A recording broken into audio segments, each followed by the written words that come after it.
Bom dia! Graças a Deus, mais um dia se inicia. Hoje é 21 de janeiro de 2025. Nós vamos continuar a leitura do livro Mulheres Improváveis, da autora Viviane Martinello. E vamos dar continuidade ao capítulo 2, que diz o seguinte: Deus deseja ver o crescimento de filhas que entenderam a importância de crescer nele, com ele e para ele. Quantas pérolas abrigamos dentro de nós? No tempo certo, Deus mesmo nos pedirá que as coloquemos nas mãos dele, porque lhes pertencem, e elas mesmas trarão à luz quem somos em Deus. Muitas pessoas ficarão admiradas com as pérolas geradas em nosso interior. Este será o momento em que deveremos apontar-lhes o que descobrimos sobre o lugar secreto em que foram formadas. O lugar onde compartilhamos com Deus as nossas dores, onde o sofrimento encontrou a cura, onde tudo se transformou em algo bom, em uma joia de muito valor. A restauração é secreta. Existem outras coisas que também acontecem no lugar secreto. E uma delas é a restauração. Na verdade, uma das principais dela é a restauração. Quando precisamos ser restauradas ou estamos em tempo de restauração, devemos permanecer em silêncio diante de Deus. Neemias exemplifica a importância da discrição em tempos de restauração. Depois de receber as notícias de Jerusalém e ouvir os relatos terríveis de como a cidade estava destruída, com portas queimadas e muros quebrados, Neemias foi servir ao rei com uma aparência tão triste que o próprio rei questionou o motivo por reconhecer que Neemias nunca havia se apresentado antes daquele jeito. Ao compartilhar com o rei o motivo e a situação e receber a autorização dele para ir à cidade e reconstruí-la, Neemias se moveu discretamente para a restauração de Jerusalém.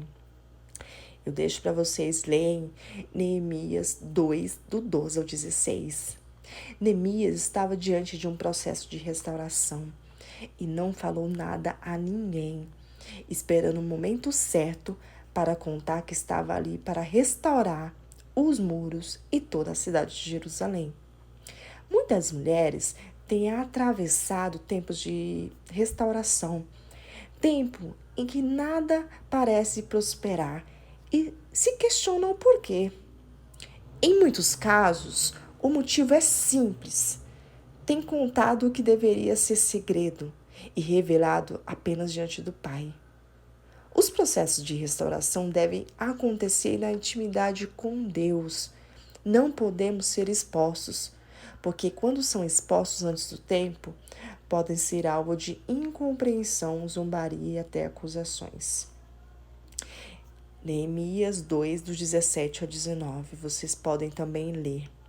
Durante o processo de restauração, aprenda a lidar com pessoas que não compreendem e zombem do que Deus está reconstruindo.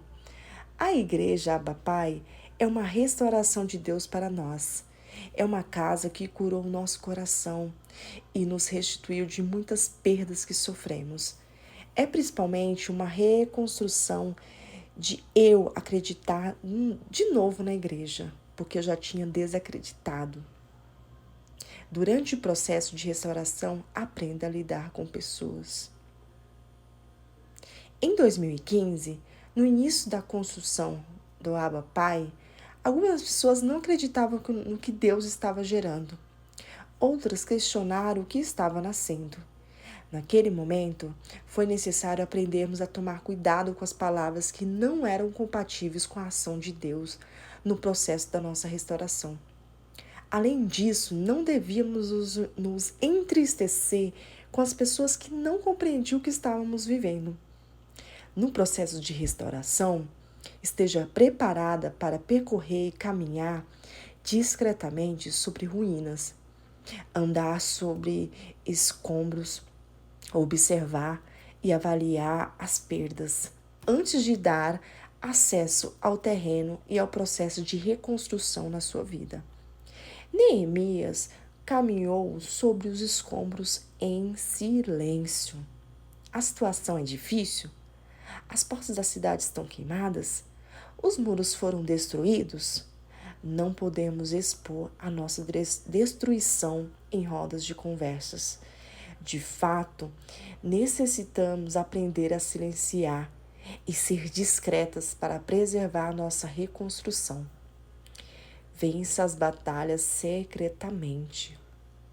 O lugar secreto com Deus também é um lugar onde recebemos estratégias do céu para solucionar circunstâncias terrenas. No secreto com o Senhor, somos conduzidas nas situações para as quais não vemos uma direção terrena.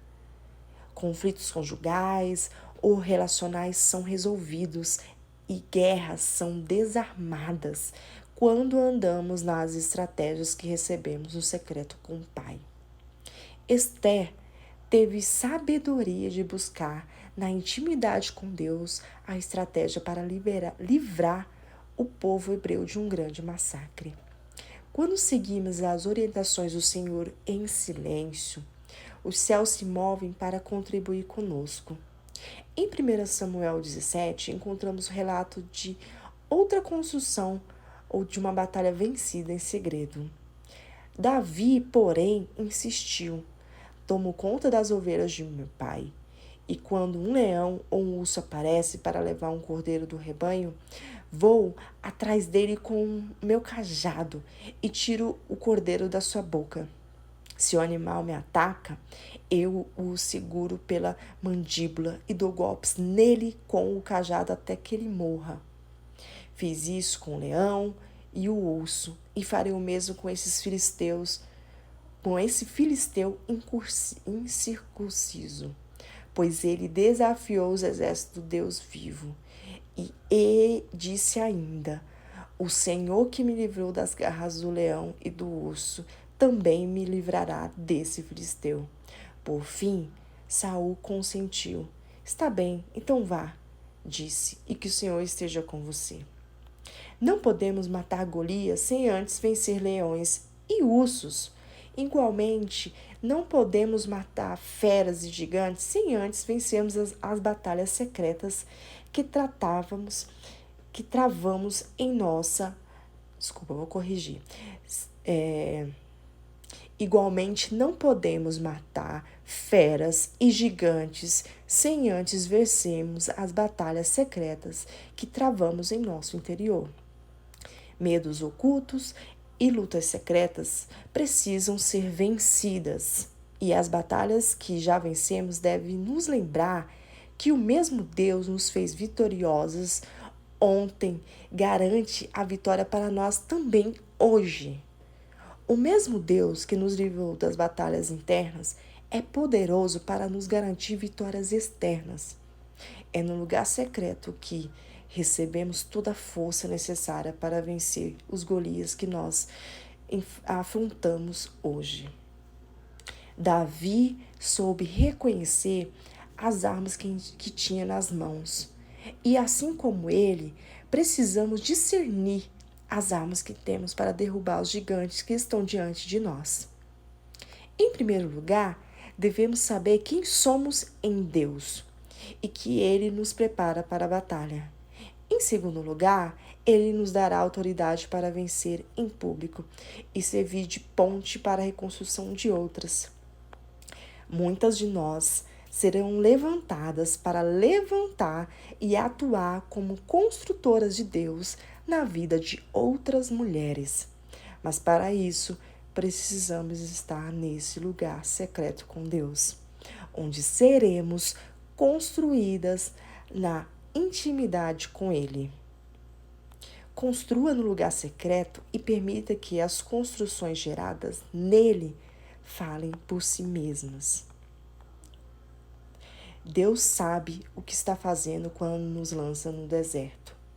Existe uma enorme diferença entre tirar um pássaro de uma gaiola e tirar a gaiola de um pássaro. A primeira se refere à missão de resgate, mas a segunda diz respeito a um processo de transformação. Esse processo ocorre no deserto. É lá que somos forjadas e recebemos a força que nasce da fraqueza. O primeiro lugar que Israel pisou depois de ser livre do Egito não foi Canaã, mas sim um deserto longo e cheio de desafios. Deus não nos tira da gaiola e nos lança imediatamente no lugar que nos prometeu. Ele nos prepara por meio das dores e dos limites que somos capazes de vencer. Mas que abrir gaiolas, Deus arranca as gaiolas internas que carregamos, porque são elas as mais difíceis de extrair. A verdadeira liberdade flui de dentro para fora. Simples, se renda.